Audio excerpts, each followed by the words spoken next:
අම්මා මොකද කරන්නේ? මේ අපේ ඊපානට ලෙඩක් හැදුවා. මොකක්ද අප්පා? සස්සක් එක්ක හෙප්පිරිස්සාවත් පොතු හැදීගෙන එනවනේ.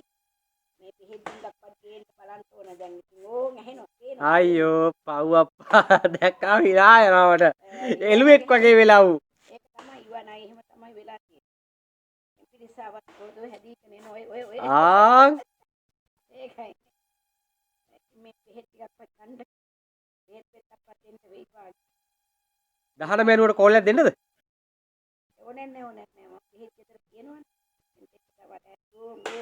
අප්පෝ ඕන් ඉතින් ඉවානගේ වැඩේ.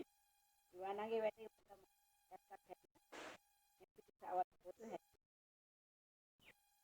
ඕන් එහෙන් කුකුලෝ බිත්තර දාලා ඒකට කෑ ගහනවා කිකිලියෝ ටික.